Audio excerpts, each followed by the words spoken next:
श्रीलक्ष्मीनारायणी स्तोत्रम् चक्रं विद्यावर्घट गदादर्पणं पद्मयुग्मं दोर्भिबिभ्रत्सुरुचिर्तनुं मेघविद्युन्निभाभं गाढोत्कण्ठं विवसमनीशं पुण्डरीकाक्षलक्ष्मयो रेकीभूतं वपुर्वतु वः पीतकौसेयकान्तम् शङ्खचक्रे गदा पद्मं कुम्भादार्सब्जपुस्तकं बिभ्रतं मेघचपलवर्णं लक्ष्मीहरिं भजे। व्युदितप्रभालिष्टघनोपमानो शुद्धाशयं बिबितसुप्रकाशो चित्ते चिदाभो कलयामि लक्ष्मी नारायणो सत्त्वगुणप्रधानो लोकोद्भवस्थे मलयेश्वराभ्यां शोकोरुदीन स्थितिनाशकाभ्यां नित्यं युवाभ्यां नतिरस्तु लक्ष्मी नारायणाभ्यां जगतः पृथिव्यां सम्पत्सुखानन्द विधायकाभ्यां भक्तावनानारतदीक्षिताभ्यां नित्यं युवाभ्यां नतिरस्तु लक्ष्मी नारायणाभ्यां जगतः पृथिव्यां दृष्टोपकारे गुरुतां च पञ्च विंशावतारान् सरसं ददभ्यां नित्यं युवाभ्यां नतिरस्तु लक्ष्मी नारायणाभ्यां जगतः पृथिव्यां क्षीराम्बुरास्यादिविराट भवाभ्यां नारं सदा पालयतुं पराभ्यां नित्यं युवाभ्यां नतिरस्तु लक्ष्मी नारायणाभ्यां जगतः पृथाभ्यां दारिद्र्ये दुःखस्थितिदारिकाभ्यां दयैव दूरीकृत दुर्गतिभ्यां नित्यं युवाभ्यां नतिरस्तु लक्ष्मी नारायणाभ्यां जगतः पृथिव्यां भक्तिव्रजाघौघविदारिकाभ्यां स्वय्याशयोद्धूतरजस्तमोभ्यां नित्यं युवाभ्यां नतिरस्तु लक्ष्मी नारायणाभ्यां जगतः पृथिव्यां रक्तोपलाभ्रा भवपूर्धराभ्यां पद्मारिशङ्खाब्जगदाधराभ्यां नित्यं युवाभ्यां नतिरस्तु लक्ष्मी नारायणाभ्यां जगतः पृथिव्यां अङ्गघ्रिद्वयाभ्यचर्ककल्पकाभ्यां मोक्षप्रदप्राक्तनदम्पतिभ्यां नित्यं युवाभ्यां नतिरस्तु लक्ष्मी नारायणाभ्यां जगतः पृथिव्यां इदं तु यः पठेत् स्तोत्रं लक्ष्मीनारायणाष्टकम् एहि कामुष्मिकसुखं भुक्त्वा स लभते अमृतम्। श्रीलक्ष्मीनारायणी स्तोत्रम् चक्रं विद्यावर्घट गदादर्पणं पद्मयुग्मं दोर्भिबिभ्रत्सुरुचिर्तनुं मेघविद्युन्निभाभं गाढोत्कण्ठं विवसमनीशं पुण्डरीकाक्षलक्ष्मयो रेकीभूतं वपुर्वतु वः पीतकौसेयकान्तम् शङ्खचक्रे गदा पद्मं कुम्भादार्सब्जपुस्तकं बिभ्रतं मेघचपलवर्णं लक्ष्मीहरिं भजे। व्युदितप्रभालिष्टघनोपमानो शुद्धाशयं बिबितसुप्रकाशो चित्ते चिदाभो कलयामि लक्ष्मी नारायणो सत्त्वगुणप्रधानो लोकोद्भवस्थे मलयेश्वराभ्यां शोकोरुदीन स्थितिनाशकाभ्यां नित्यं युवाभ्यां नतिरस्तु लक्ष्मी नारायणाभ्यां जगतः पृथिव्यां सम्पत्सुखानन्द विधायकाभ्यां भक्तावनानारतदीक्षिताभ्यां नित्यं युवाभ्यां नतिरस्तु लक्ष्मी नारायणाभ्यां जगतः पृथिव्यां दृष्टोपकारे गुरुतां च पञ्च विंशावतारान् सरसं ददभ्यां नित्यं युवाभ्यां नतिरस्तु लक्ष्मी नारायणाभ्यां जगतः पृथिव्यां क्षीराम्बुरास्यादिविराट भवाभ्यां नारं सदा पालयतुं पराभ्यां नित्यं युवाभ्यां नतिरस्तु लक्ष्मी नारायणाभ्यां जगतः पृथाभ्यां दारिद्र्ये दुःखस्थितिदारिकाभ्यां दयैव दूरीकृत दुर्गतिभ्यां नित्यं युवाभ्यां नतिरस्तु लक्ष्मी नारायणाभ्यां जगतः पृथुभ्यां भक्ति व्रजाघौघविदारिकाभ्यां स्वय्यासयोद्धूतरजस्तमोभ्यां नित्यं युवाभ्यां नतिरस्तु लक्ष्मी नारायणाभ्यां जगतः पृथिभ्यां रक्तोपलाभ्रा भवपूर्धराभ्यां पद्मारिशङ्खाब्ज गदाधराभ्यां नित्यं युवाभ्यां नतिरस्तु लक्ष्मी नारायणाभ्यां जगतः पृथिभ्यां अङ्गघ्रिद्वयाभ्य चर्ककल्पकाभ्यां मोक्षप्रद प्राक्तनदम्पतिभ्यां नित्यं युवाभ्यां नतिरस्तु लक्ष्मी नारायणाभ्यां जगतः पृथिभ्याम् इदं तु यः पठेते स्तोत्रं लक्ष्मीनारायणाष्टकम् एहि कामुष्मिकसुखं भुक्त्वा स लभते अमृतम्। श्रीलक्ष्मीनारायणस्तोत्रम्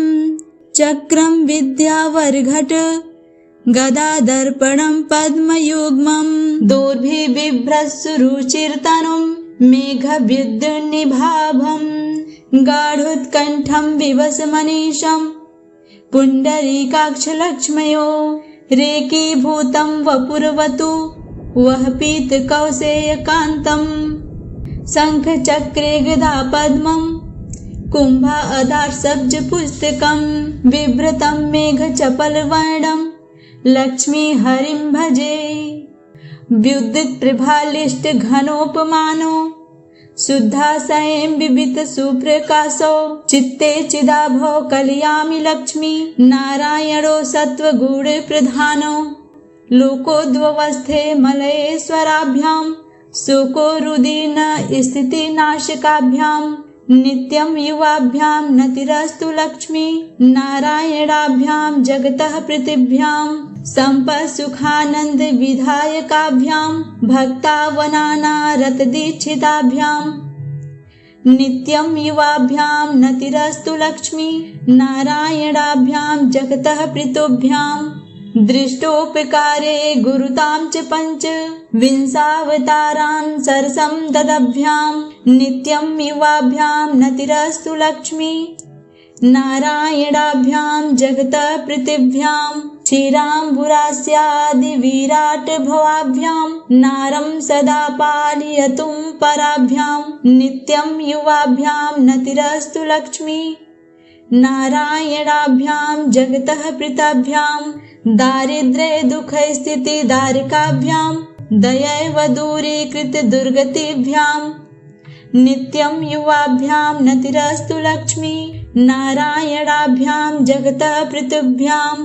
भक्ति व्रजाघौघविदारिकाभ्यां स्वय्यासयोद्धूतरजस्तमोभ्यां नित्यं युवाभ्यां नतिरस्तु लक्ष्मी नारायणाभ्यां जगतः पृथिभ्यां रक्तोपलाभ्रा भवपूर्धराभ्यां पद्मारिशङ्खाब्ज गदाधराभ्यां नित्यं युवाभ्यां नतिरस्तु लक्ष्मी नारायणाभ्यां जगतः पृथिभ्यां अङ्गघ्रिद्वयाभ्य चर्ककल्पकाभ्यां मोक्षप्रद प्राक्तनदम्पतिभ्यां नित्यं युवाभ्यां नतिरस्तु लक्ष्मी नारायणाभ्यां जगतः पृथिभ्याम् इदं तु यः पठेते स्तोत्रं लक्ष्मीनारायणाष्टकम् एहि कामुष्मिकसुखं भुक्त्वा स लभते अमृतम्।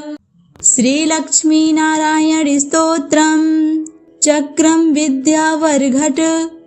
गदादर्पणं पद्मयुग्मं दोर्भिबिभ्रत्सुरुचिरतनुं मेघविद्युन्निभाभं गाढोत्कण्ठं विवसमनीशं पुण्डरीकाक्षलक्ष्मयो रेकीभूतं वपुर्वतु वः पीतकौसेयकान्तं शङ्खचक्रे गदा पद्मं कुम्भादार्सब्जपुस्तकं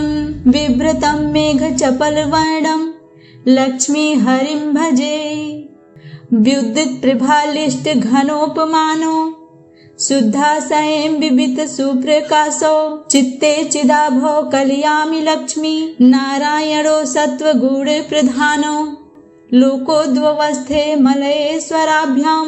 शोको रुदीन स्थितिनाशकाभ्यां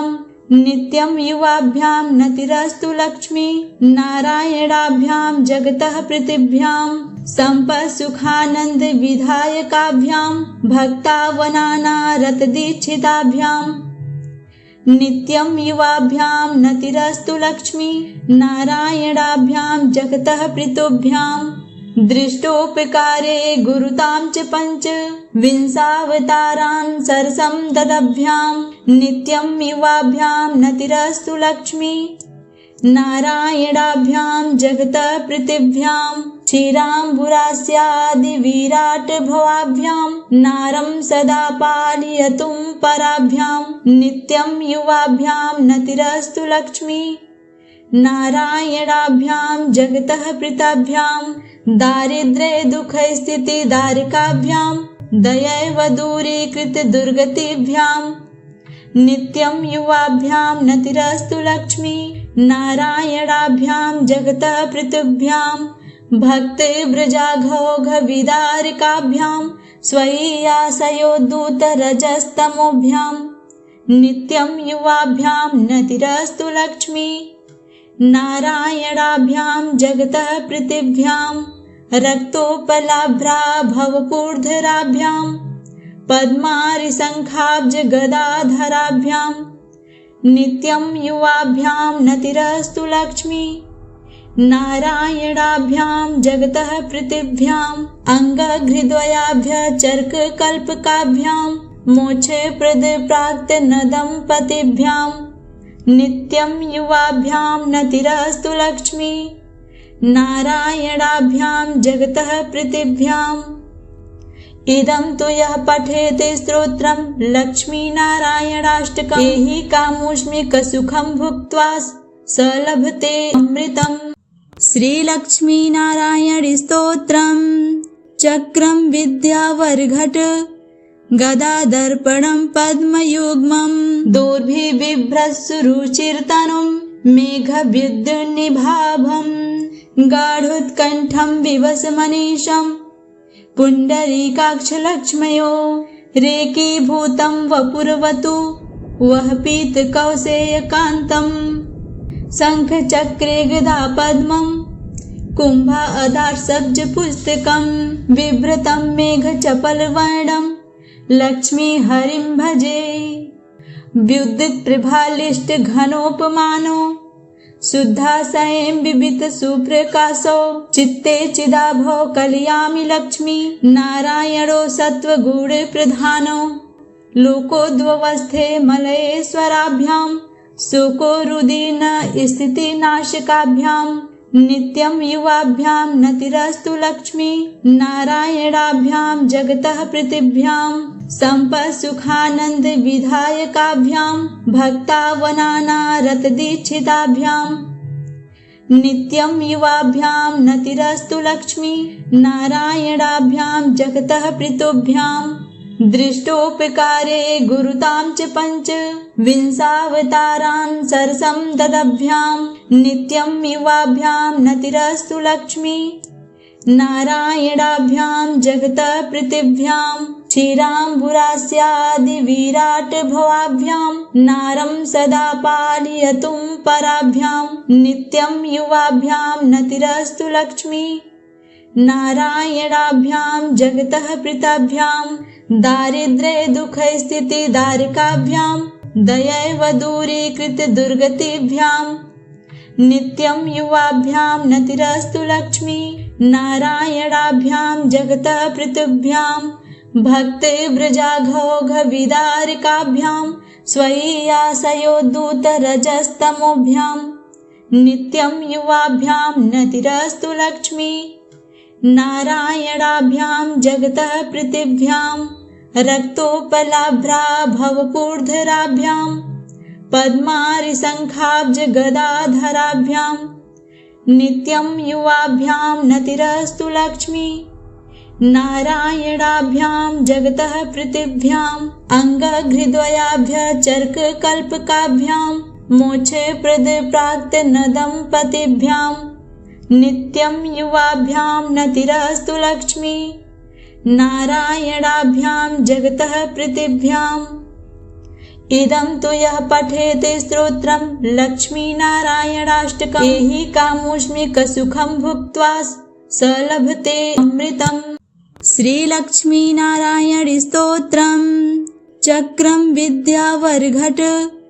गदादर्पणं पद्मयुग्मं दोर्भिबिभ्रत्सुरुचिरतनुं मेघविद्युन्निभाभं गाढोत्कण्ठं विवसमनीशं पुण्डरीकाक्षलक्ष्मयो रेकीभूतं वपुर्वतु वः पीतकौसेयकान्तम् शङ्खचक्रे गदा पद्मं कुम्भादार्सब्जपुस्तकं बिभ्रतं मेघचपलवर्णं लक्ष्मीहरिं भजे। विद्युत्प्रभालिष्टघनोपमानो शुद्धाशयं बिबितसुप्रकाशो चित्ते चिदाभो कलयामि लक्ष्मी नारायणो सत्त्वगुणप्रधानो लोकोद्भवस्थे मलयेश्वराभ्यां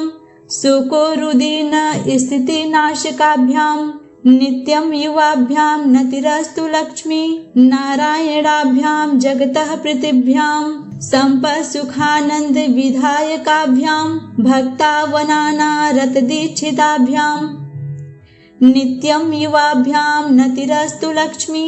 नारायणाभ्यां जगतः पृथिव्यां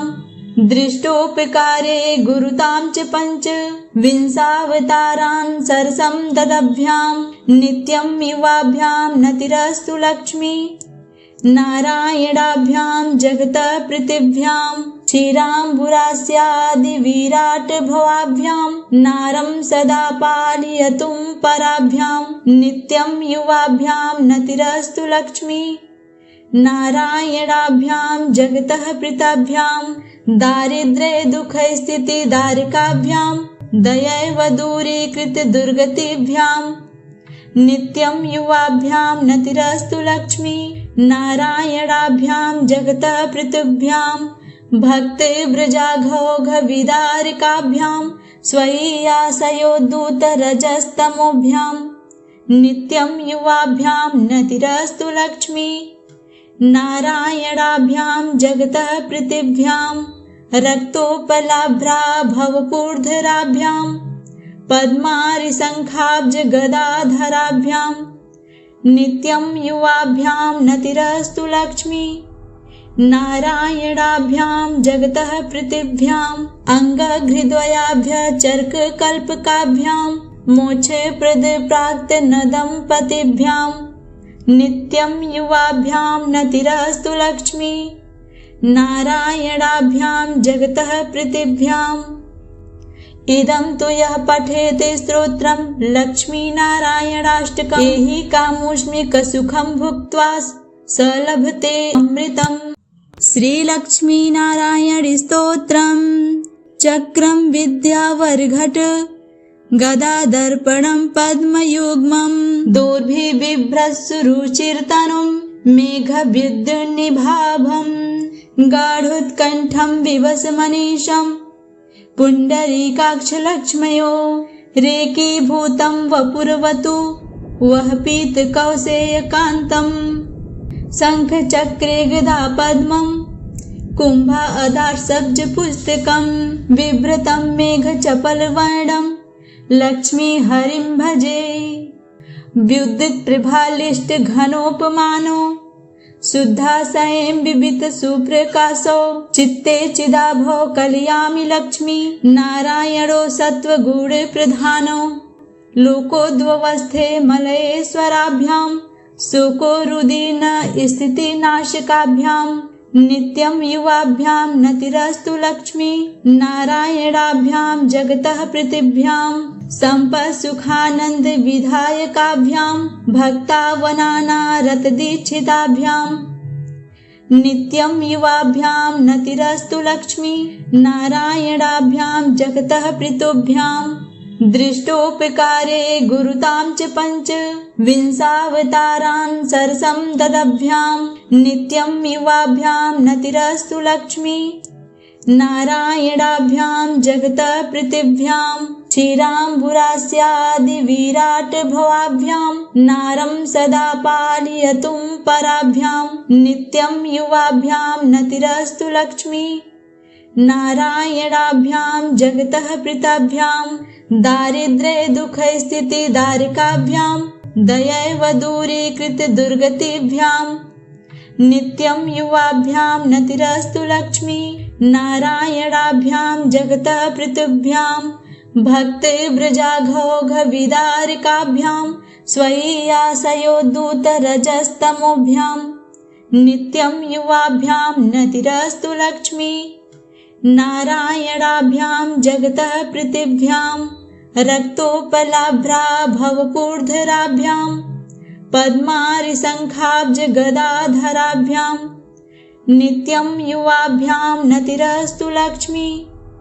नारायणाभ्यां जगतः पृथिव्यां अङ्गघ्रिद्वयाभ्यचर्ककल्पकाभ्यां मोक्षप्रदप्राक्तनदम्पतिभ्यां नित्यं युवाभ्यां नतिरस्तु लक्ष्मी नारायणाभ्यां जगतः पृथिव्याम् इदं तु यः पठेते स्तोत्रं लक्ष्मीनारायणाष्टकम् एहि कामुष्मिकसुखं भुक्त्वा स लभते अमृतम्। श्रीलक्ष्मीनारायणस्तोत्रम् चक्रं विद्यावर्घट गदादर्पणं पद्मयुग्मं दोर्भिबिभ्रत्सुरुचिरतनुं मेघविद्युन्निभाभं गाढोत्कण्ठं विवसमनीशं पुण्डरीकाक्षलक्ष्मयो रेकीभूतं वपुर्वतु वः पीतकौसेयकान्तं शङ्खचक्रे गदा पद्मं कुम्भादार्सब्जपुस्तकं बिभ्रतं मेघचपलवर्णं लक्ष्मीहरिं भजे। व्युदितप्रभालिष्टघनोपमानो शुद्धाशयं बिबितसुप्रकाशो चित्ते चिदाभो कलयामि लक्ष्मी नारायणो सत्त्वगुणप्रधानो लोकोद्भवस्थे मलयेश्वराभ्यां शोकोरुदीन स्थितिनाशकाभ्यां नित्यं युवाभ्यां नतिरस्तु लक्ष्मी नारायणाभ्यां जगतः पृथिव्यां सम्पत्सुखानन्दविधायकाभ्यां भक्तावनानारतदीक्षिताभ्यां नित्यं युवाभ्यां नतिरस्तु लक्ष्मी नारायणाभ्यां जगतः पृथिव्यां दृष्टोपकारे गुरुतां च पञ्च विंशावतारान् सरसं ददभ्यां नित्यं युवाभ्यां नतिरस्तु लक्ष्मी नारायणाभ्यां जगतः पृथिव्यां क्षीराम्बुरास्यादिविराट भवाभ्यां नारं सदा पालयतुं पराभ्यां नित्यं युवाभ्यां नतिरस्तु लक्ष्मी नारायणाभ्यां जगतः पृथाभ्यां दारिद्र्ये दुःखस्थितिदारिकाभ्यां दयैव दूरीकृत दुर्गतिभ्यां नित्यं युवाभ्यां नतिरस्तु लक्ष्मी नारायणाभ्यां जगतः पृथिव्यां भक्तिव्रजाघौघविदारिकाभ्यां स्वय्यासयोद्धूतरजस्तमोभ्यां नित्यं युवाभ्यां नतिरस्तु लक्ष्मी नारायणाभ्यां जगतः पृथिव्यां रक्तोपलाभ्रा भवपूर्धराभ्यां पद्मारिशङ्खाब्जगदाधराभ्यां नित्यं युवाभ्यां नतिरस्तु लक्ष्मी नारायणाभ्यां जगतः पृथिव्यां अङ्गघ्रिद्वयाभ्यचर्ककल्पकाभ्यां मोक्षप्रदप्राक्तनदम्पतिभ्यां नित्यं युवाभ्यां नतिरस्तु लक्ष्मी नारायणाभ्यां जगतः पृथिव्याम् इदं तु यः पठेते स्तोत्रं लक्ष्मीनारायणाष्टकम् एहि कामुष्मिकसुखं भुक्त्वा स लभते अमृतम्। श्रीलक्ष्मीनारायणस्तोत्रम् चक्रं विद्यावर्घट गदादर्पणं पद्मयुग्मं दोर्भिबिभ्रत्सुरुचिरतनुं मेघविद्युन्निभाभं गाढोत्कण्ठं विवसमनीशं पुण्डरीकाक्षलक्ष्मयो रेकीभूतं वपुर्वतु वः पीतकौसेयकान्तं शङ्खचक्रे गदा पद्मं कुम्भादार्सब्जपुस्तकं बिभ्रतं मेघचपलवर्णं लक्ष्मीहरिं भजे। विद्युत्प्रभालिष्टघनोपमानो शुद्धाशयं बिबितसुप्रकाशो चित्ते चिदाभो कलयामि लक्ष्मी नारायणो सत्त्वगुणप्रधानो लोकोद्भवस्थे मलयेश्वराभ्यां शोकोरुदीन स्थितिनाशकाभ्यां नित्यं युवाभ्यां नतिरस्तु लक्ष्मी नारायणाभ्यां जगतः पृथिव्यां सम्पत्सुखानन्दविधायकाभ्यां भक्तावनानारतदीक्षिताभ्यां नित्यं युवाभ्यां नतिरस्तु लक्ष्मी नारायणाभ्यां जगतः पृथिव्यां दृष्टोपकारे गुरुतां च पञ्च विंशावतारान् सरसं ददभ्यां नित्यं युवाभ्यां नतिरस्तु लक्ष्मी नारायणाभ्यां जगतः पृथिव्यां क्षीराम्बुरास्यादिविराटभवाभ्यां नारं सदा पालयतुं पराभ्यां नित्यं युवाभ्यां नतिरस्तु लक्ष्मी नारायणाभ्यां जगतः पृथिव्यां दारिद्र्ये दुःखस्थितिदारिकाभ्यां दयैव दूरीकृतदुर्गतिभ्यां नित्यं युवाभ्यां नतिरस्तु लक्ष्मी नारायणाभ्यां जगतः पृथिव्यां भक्तिव्रजाघौघविदारिकाभ्यां स्वय्याशयोद्धूतरजस्तमोभ्यां नित्यं युवाभ्यां नतिरस्तु लक्ष्मी नारायणाभ्यां जगतः पृथिव्यां रक्तोपलाभ्रा भवपूर्धराभ्यां पद्मारिशङ्खाब्जगदाधराभ्यां नित्यं युवाभ्यां नतिरस्तु लक्ष्मी नारायणाभ्यां जगतः पृथिव्याम् अङ्गघ्रिद्वयाभ्यचर्ककल्पकाभ्यां मोक्षप्रदप्राक्तनदम्पतिभ्यां नित्यं युवाभ्यां नतिरस्तु लक्ष्मी नारायणाभ्यां जगतः पृथिव्याम् इदं तु यः पठेते स्तोत्रं लक्ष्मीनारायणाष्टकम् एहि कामुष्मिकसुखं भुक्त्वा स लभते अमृतम्। श्रीलक्ष्मीनारायणी स्तोत्रम् चक्रं विद्यावर्घट गदादर्पणं पद्मयुग्मं दोर्भिबिभ्रत्सुरुचिरतनुं मेघविद्युन्निभाभं गाढोत्कण्ठं विवसमनीशं पुण्डरीकाक्षलक्ष्मयो रेकीभूतं वपुर्वतु वः पीतकौसेयकान्तं शङ्खचक्रे गदा पद्मं कुम्भादार्सब्जपुस्तकं बिभ्रतं मेघचपलवर्णं लक्ष्मीहरिं भजे। विद्युत्प्रभालिष्टघनोपमानो शुद्धाशयं बिबितसुप्रकाशो चित्ते चिदाभो कलयामि लक्ष्मी नारायणो सत्त्वगुणप्रधानो लोकोद्भवस्थे मलयेश्वराभ्यां शोकोरुदीन स्थितिनाशकाभ्यां नित्यं युवाभ्यां नतिरस्तु लक्ष्मी नारायणाभ्यां जगतः पृथिव्यां सम्पत्सुखानन्दविधायकाभ्यां भक्तावनानारतदीक्षिताभ्यां नित्यं युवाभ्यां नतिरस्तु लक्ष्मी नारायणाभ्यां जगतः पृथिव्यां